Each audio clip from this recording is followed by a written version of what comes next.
솔로몬이 성전 건축하는 걸 우리가 지금 계속 보고 있죠.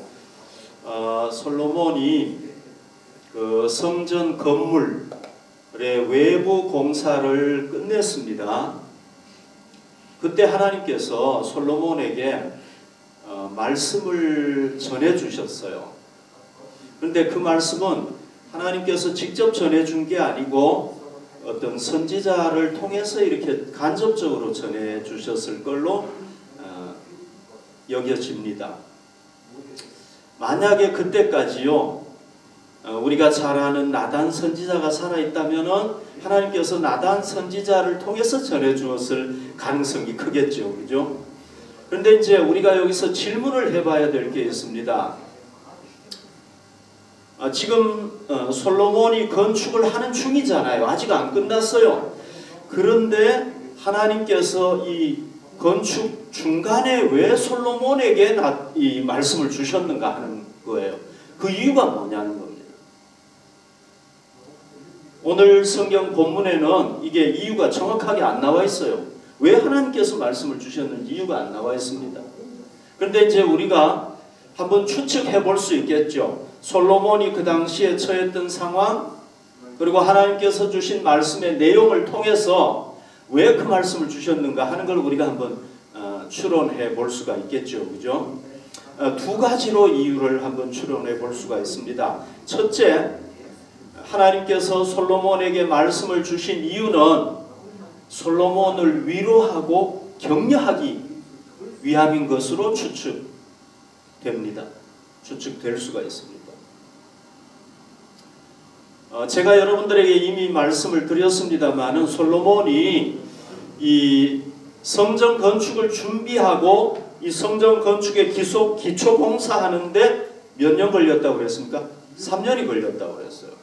자, 그걸 어떻게 했는지 한번 봅시다. 열왕기상 5장 9절에 보면요, 내 종이 레바논에서 바다로 운반하겠고 내가 그것을 바다에서 뗏목으로 엮어 당신이 지정하는 곳으로 보내고 거기서 그것을 풀리니 당신은 받으시고 좀 말이 복잡한데요. 자, 여기 한번 보십시오. 이 지도를 한번 보십시오, 여러분. 여기가 두로예요. 그 다음에 이제 여기가 이스라엘 땅인 욥바예요. 그러니까 솔로몬이 이스라엘 일꾼들을 여기 보내는 겁니다. 그러면 두로의 일꾼들하고 솔로몬의 일꾼들이 여기가 이쪽이 뭐냐면 레바논이에요. 그래서 여기서 돌을 다듬어요. 그리고 나무를 잘라요. 그래서 어디로 옵니까? 여기 두로로 오는 거예요. 그 다음에 이제 두로에서 여기로 올라면은 여기 예루살렘이잖아요. 올라면 굉장히 힘들어요. 그래서 어디로 운반하느냐 하면은 여기 바닷길을 통해서 욥바로 오는 거예요. 그 다음에 욥바에서 또 예루살렘으로 옮겨야 돼요. 우리가 조금 전에 말씀을 봤지만은요, 여기 두로에서 욥바 이 지중해를 통해서 옮길 때 뭘로 옮깁니까? 뗏목으로 옮긴다고 그랬어요. 요즘처럼 뭐 좋은 배가 있는 게 아니에요. 뗏목으로 옮겼어요. 그럼 그게 얼마나 힘들었겠습니까? 자, 여기서 여기까지가요, 몇 킬로냐 하면은 160킬로예요. 자동차로 한 130, 140 달려도 2시간 이상 걸리는 거리란 말이죠. 그걸 뗏목으로 이걸 운반을 해야 되는 거예요. 그 다음에 이제 욥바에서 예루살렘까지는 몇 킬로냐? 요거는 56킬로 정도 돼요. 그러면 옛날에 소가 끄는 수레로 이걸 옮겼을 거란 말이죠. 그러면 이게 얼마나 힘들었겠습니까? 그래서 3년이 걸린 거예요.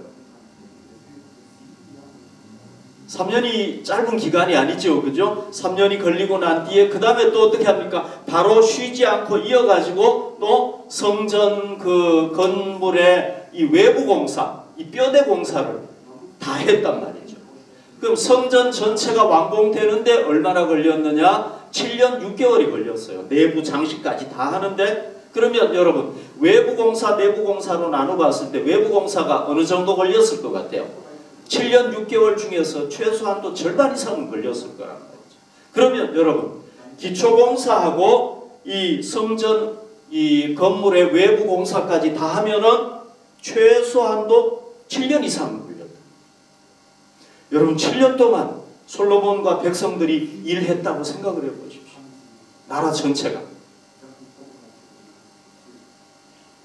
굉장히 힘들었겠죠. 그럼 그걸로 끝이냐? 아니에요. 또 공사가 남아있어요. 무슨 공사가 남아있냐? 내부 장식하는 공사가 남아있는데요. 이 내부 장식은요, 전체를 금으로, 정금으로 이걸 다 덮어야 되는 거예요. 더 힘들죠? 정교한 기술자들이 필요했습니다.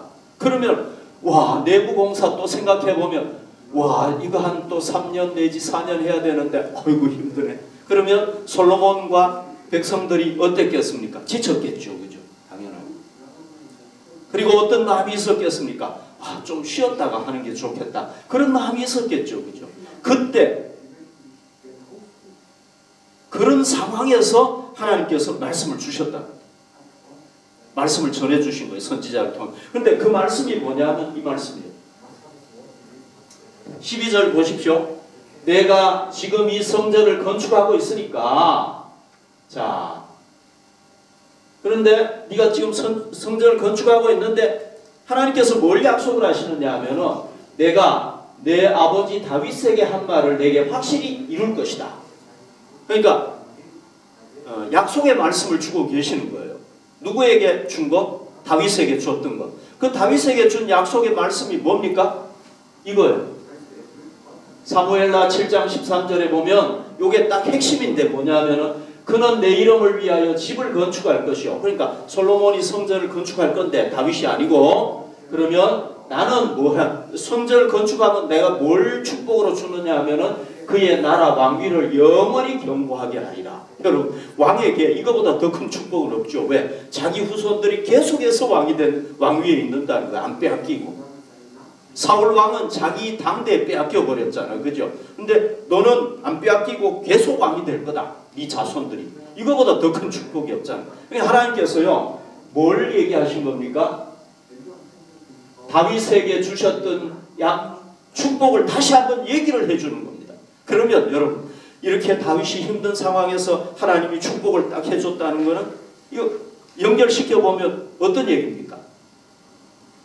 솔로몬이 성전 건축하느라고 백성들하고 너무 지쳐있고 좀 쉬고 싶고 막 이러니까 하나님께서 그 중간에 딱 나타나가지고 말씀을 주신 거죠. 그죠? 무슨 말씀을 주신 겁니까? 야, 너 성전을 건축하면 내가 이런 축복을 주기로 너 아버지에게 약속을, 너의 아버지 부친에게 약속을 했는데 내가 이거 반드시 이루어주겠다. 이건 뭐예요? 하나님께서 위로해 주시고 격려해 주신 게 틀림없는 거죠. 솔로몬은 이 약속의 말씀을 다시 한번 생각을 했을 것이고 뭘 생각을 했겠습니까? 아, 내가 해야 될 사명이 성전 건축이구나. 이거 건축하면은 하나님께서 내게 복을 주시는구나. 힘들지만 내가 이걸 해야 되겠다. 이런 결단이 생겼겠죠. 그죠? 그래서 하나님께서 주시는 용기를 가지고 해가지고 성전 내부까지. 그것도 한 3, 4년이 걸렸을 텐데 그것까지 잘 마쳤다. 여러분 성경에 나타난 우리 하나님은요. 정의 없는 하나님이 아니에요. 무정한 하나님이 아니에요. 성경에 계속해가지고 얘기하는 게 뭡니까?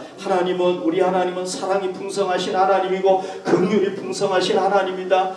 그 하나님은 어떤 하나님입니까? 우리 하나님은 지쳐있는 사람을 위로해 주시는 하나님이 우리 하나님이라고 말이죠. 아멘. 바울이요 하나님의 복음을 전하는데 얼마나 많은 어려움을 당했는지 모릅니다.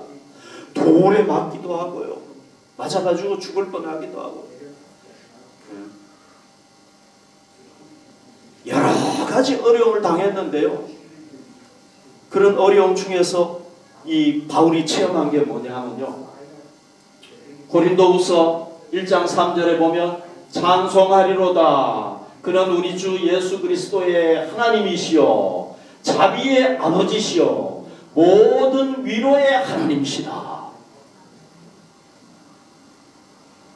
바울이 막 복음 전하다가 정말 여러 가지 어려움을 당했는데 하나님께서 어려움을 당할 때마다 이렇게 위로해 주시고 저렇게 위로해 주시고 계속 위로해 가지고 모든 위로의 하나님, 모든 상황에서 위로해 주시는 하나님.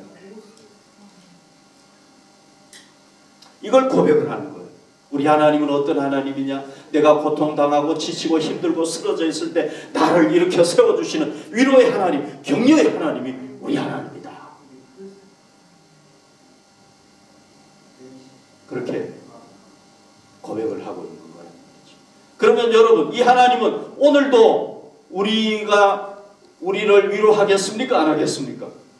위로하겠죠. 그죠? 하나님은 우리를 위로하시는 하나님이죠. 예, 제가 과거 그 힘든 사역 중에 정말 지칠 때가 많았어요. 쓰러질 때가 많았어요. 너무 힘드니까. 예. 그때 저는 하나님을 찾았어요. 하나님, 너무 지칩니다. 그랬을 때 하나님께서 제게 말씀을 주시고 여러 가지로 위로를 해주셨어요. 이 말씀 한번 보십시오, 여러분. 고린도후서 1장 5절, 그리스도의 고난이 우리에게 넘친 것 같이 우리가 받는 위로도 그리스도로 말미암아 넘치는도다. 이 말씀이 무슨 말인지 이해가 되세요? 이게 작년 연초에 하나님께서 저에게 주신 말씀, 제가 제비 뽑은 말씀이에요. 그래서 처음에는 이게 이해가 안 되더라고요. 이게 도대체 무슨 말씀인가? 그리스도의 고난이 우리에게 넘친 것 같이 우리가 받는 위로도 그리스도로 말미암아 넘치는도다. 와, 이거 뭐 내 삶에 고난이 굉장히 많이 있다는 말인가? 잘 이해가 안 되더라고요. 무슨 말인지. 그런데 작년에 정말 고난이 많았어요. 어떤 고난이 있었습니까? 통합이 파기돼가지고 막 엄청난 쇼크를 받았죠. 또 뭡니까? 코로나19 때문에. 그런데 저에게 주신 말씀이 뭐냐 하면 이거예요. 그리스도의 고난이 나에게 넘친 것 같이 그만큼 주님께서 나에게 뭘 주신다는 거예요? 위로도 주신다는 그 말씀인 거예요. 그 고난을 겪으면서 힘든 일을 겪으면서 이 말씀이 깨달아진 거예요. 그리고 진짜로 여러분, 코로나19도 힘든데 사실 막 이 통합이 파기돼가지고 정말 막 멘붕이 오고 말이죠. 엄청난 쇼크를 받았지 않습니까? 한 달도 안 된 기간에 교회를 구해야 되고. 그런데 하나님께서 저를요 얼마나 위로해 주셨나요? 뭐 여기서 다 얘기는 못하지만 내게 고난이 넘친 것만큼 또 뭐가 넘쳤느냐? 위로가 넘쳤어요. 그래서 이 말씀이 딱 저에게 맞는 말씀인 거예요. 정말 필요한 말씀이었던 거예요. 지금은요 이 말씀이 너무너무 은혜가 되는 거예요. 내게 고난이 많으면 하나님은 그만큼 위로도 많이 해주시는구나. 여러분, 원래 우리가 주님을 섬기다 보면 뭐가 있습니까? 지칠 때가 있을 거란 말이죠. 그죠? 원래도. 또 우리가 사회생활 할 때 학업에서 뭐 직장에서 지칠 때가 있을 거란 말이죠. 번아웃 될 때가 있단 말이죠. 우리가. 어쩌면 우리 중에서 어떤 분들은 지금까지 너무 지쳐가지고 난 이제 좀 쉬었으면 좋겠다 이렇게 생각하는 분들도 있을 수 있어요. 앞으로 또 할 거 생각해 보니까 그동안 또 힘들었는데 앞으로 또 해야 돼. 좀 쉬어야 되겠어. 이렇게 생각하는 분들도 있을 수 있단 말이죠. 여러분, 우리가 쉬지 말고 계속 나아갑시다. 우리가요 쉬지 않고 나아가면은 주님께서 우리에게 뭘 주시느냐? 견딜 힘을 주세요. 우리에게. 제 경험이에요. 주님께서 우리에게 뭘 주시느냐? 견딜 힘을 주신단 말이죠. 그리고 우리가 정말 막 번아웃 돼가지고 쓰러져가지고 우리가 일어나지 못할 상황이 되면 어떻게 해야 돼? 그냥 그 쓰러진 상황에서 그냥 주님을 찾으세요. 주님, 저 지금 쓰러져 있어요. 나 너무 힘들어요. 주님. 나 위로 좀 필요합니다. 주님, 위로해 주세요. 그냥 주님을 찾으십시오, 여러분. 왜? 주님은 우리를 뭐 하시는 분이? 위로해 주시는 하나님. 아멘. 주님, 하나님, 나 위로가 필요합니다. 나 진짜 못 일어나겠어요. 너무 힘들어요. 주님께서 우리를 다양한 방법으로 위로해 주실 줄로 믿습니다. 바울이요 자기가 위로받고 난 뒤에 깨달은 게 딱 하나 있어요. 자기가 하나님의 놀라운 위로를 받았어요. 여러분, 하나님께서 말씀으로 한번 위로해 주시면은요, 저는 솔로몬을 이해해요. 왜? 하나님께서 내가 힘들 때 말씀을 주셔가지고 직접 말씀을 주셔서 위로했는데요, 그 말씀은요 그때 한 번뿐만이 아니라 두고두고 제 삶의 위로가 되는 거예요. 솔로몬이 하나님의 놀라운 위로를 받고 난 위로의 말씀을 전해받고 난 뒤, 바울이 죄송합니다. 뭘 깨달았냐? 이걸 깨달은 거예요. 고린도후서 1장 4절하고 6절인데요. 우리의 모든 환난 중에서 우리를 위로하사 우리로 하여금 하나님께 받는 위로로서 모든 환난 중에 있는 자들을 능히 위로하게 하시는 이시로다. 바울이 깨달은 게 뭐냐? 하나님의 위로를 받고 나니까 하나님께서는 내가 받은 위로로 위로받아야 될 사람들을 위로하기를 원하시는구나. 이걸 깨닫게 된 거예요. 6절 말씀도 마찬가지입니다.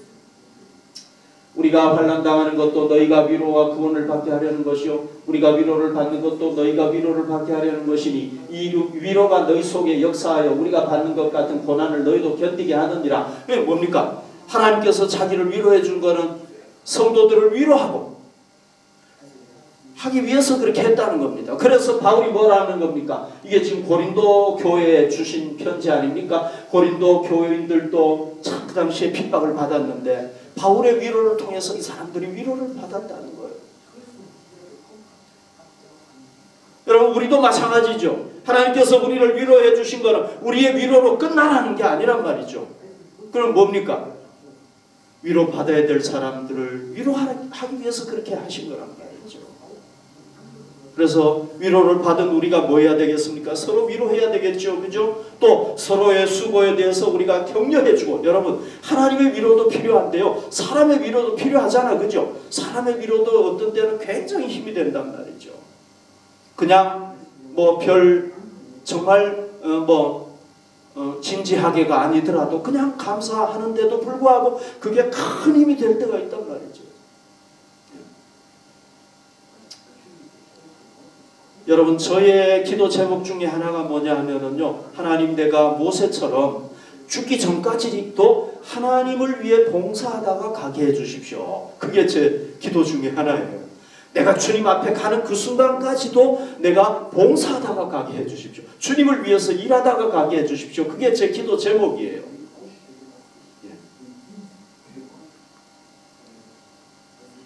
그렇다고 제가 은퇴 안 하는 거는 아닙니다. 그게 제 기도의 제목인데 왜 그러냐 하면요, 이유가 있어요. 여러분, 우리가요 주님을 위해서 봉사하면은요 우리의 신앙이 성장해요. 맞죠? 그죠? 그리고 뭐가 있습니까? 아까 제도 얘기했지만 하나님의 축복이 있어요. 이 땅에서도 축복이 있고 또 하나님 나라에서 누리는 축복이 있어요.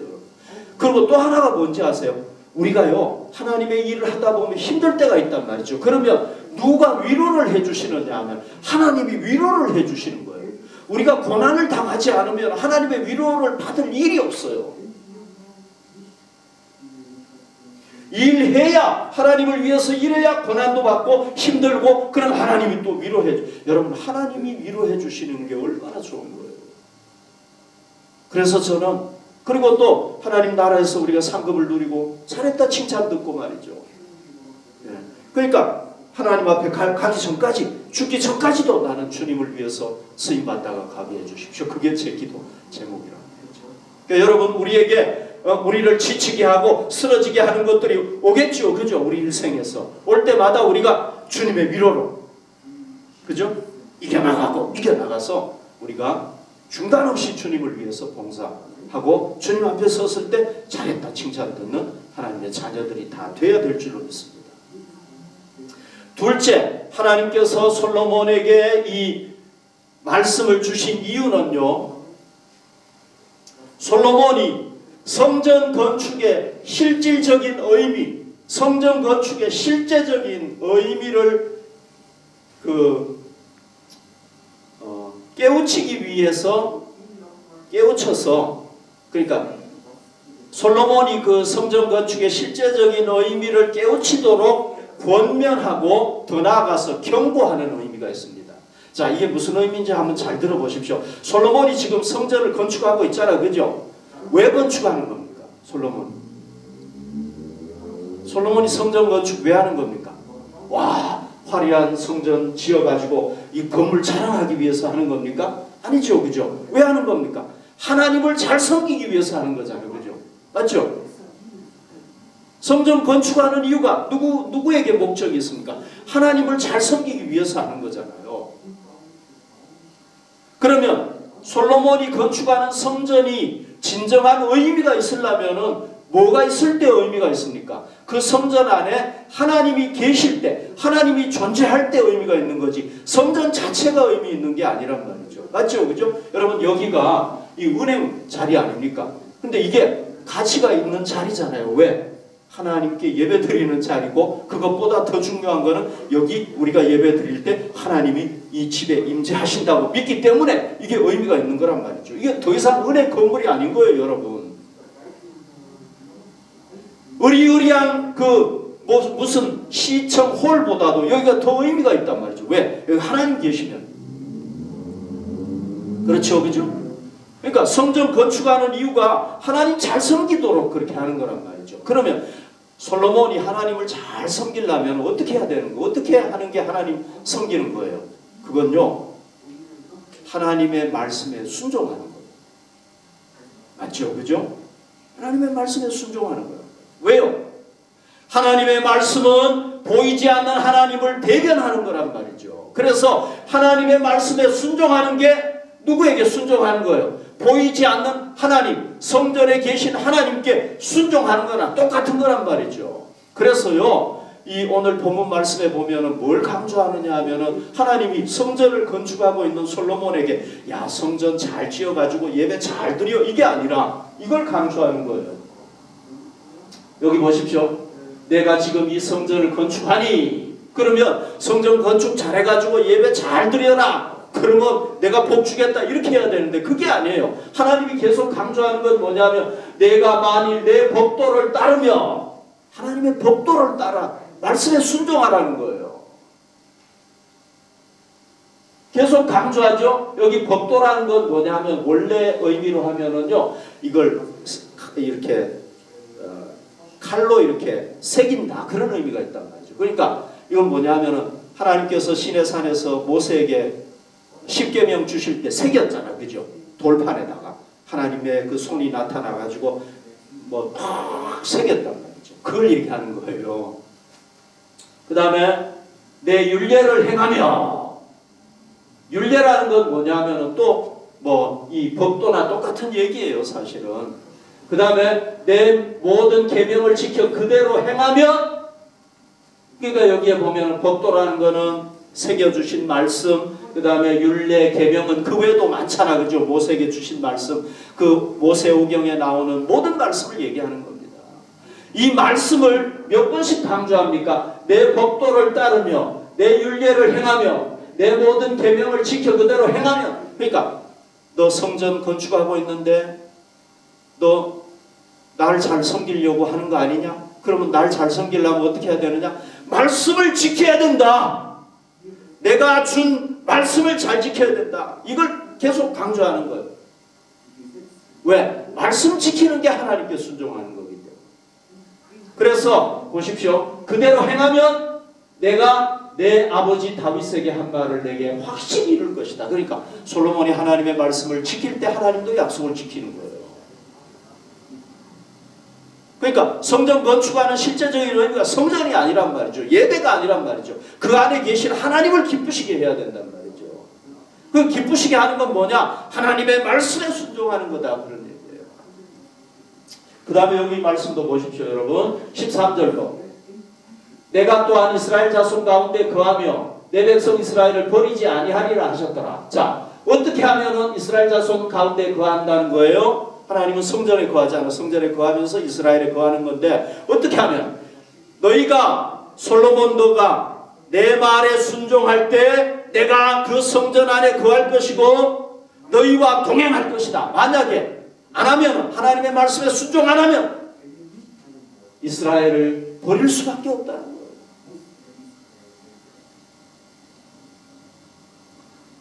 실제로 솔로몬이요 후반기에, 통치 후반기에 어떻게 합니까? 막 여자들한테 빠져가지고요 우상을 섬기고 하나님 말씀에 불순종해버려요. 그러니까 하나님께서 어떻게 합니까? 솔로몬을 버릴 수밖에 없는 거예요. 나중에 이스라엘 백성들이 하나님을 거역하니까 이스라엘 백성들 완전히 나라 망해가지고 포로로 잡혀가게 하고 그 솔로몬이 화려하게 만들었던 성전도 하나님이 다 파괴시켜버리는 거예요.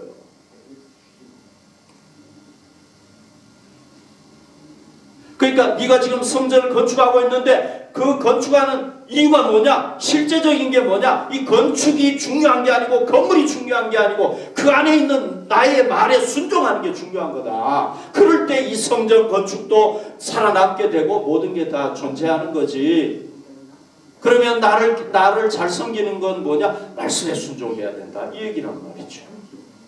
그러니까 하나님은 솔로몬이 그렇게 불순종할 거 다 하셨겠죠. 하나님은 다 하실 거 아닙니까?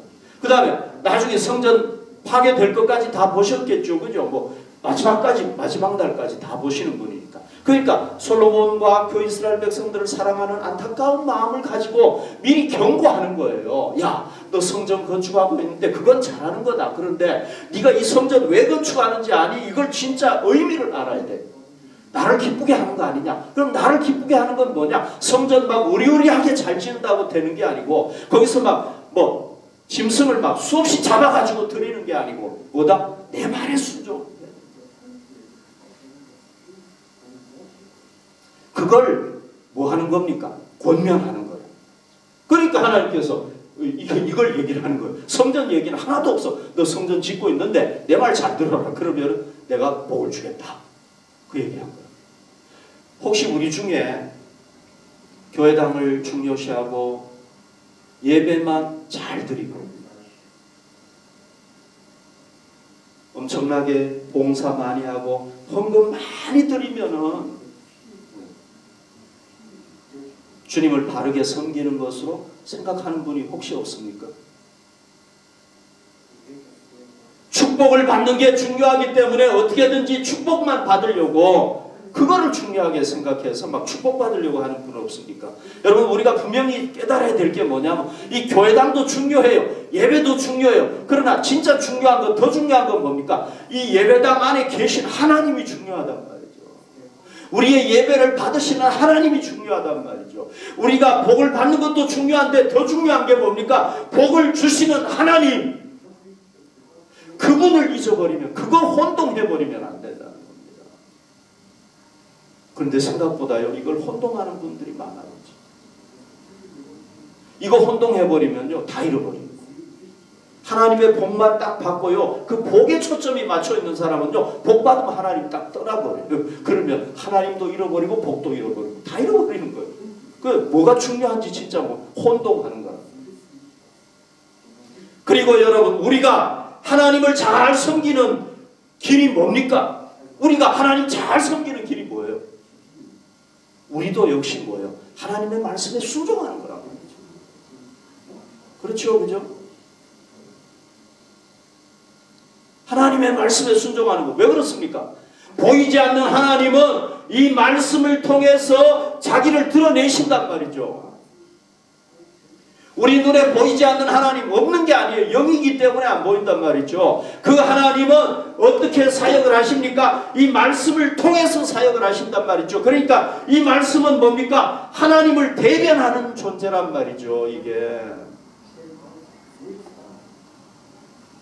우리는 이 말씀을 통해서 하나님을 깨닫게 되고 하나님이 어떤 분인지 알게 되고 하나님이 뭘 원하시는지 알게 되고 이 말씀을 통해서 다 안단 말이죠.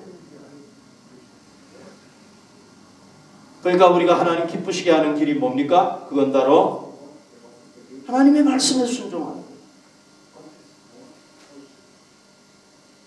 사무엘상 15장 22절 23절 사무엘이 이르되 여호와께서 번제와 다른 제사를 그의 목소리를 청종하는 것을 좋아하신같이 좋아하시겠나이까? 순종이 제사보다 낫고 듣는 것이 수양의 기름보다 나으니 이는 거역하는 것은 점치는 죄와 같고 완고한 것은 사신 우상에게 절하는 죄와 같음이라. 왕이 여호와의 말씀을 버렸으므로 여호와께서도 왕을 버려 왕이 되지 못하게 하셨나이다.